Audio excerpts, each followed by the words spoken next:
Justice to self nang maituturing kung magiging totoo tayo sa ating sarili.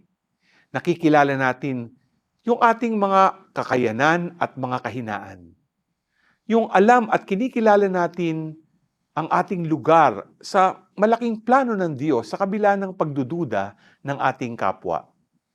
Sa ating gospel, si Jesus ay pinagdudahan.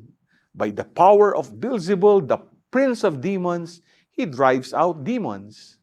Pero hindi siya nagpadaig sa mga haka-hakang ito dahil nakikilala niya ang kanyang sarili at ang Diyos Ama na nagsugo sa kanya. Sana tayo din. Di lang natin nakikilala ang ating sariling batay sa ating mga mata, kundi sa mata ng Diyos na lumikha sa atin. Minsan kasi kung tayo lang, baka i-push lang natin ang maling pagkakilanlan sa sarili. Ngunit kung ang Diyos ang sandigan, tiyak, masasabi natin doon tayo sa true self, true identity based on God's will. G ka ba?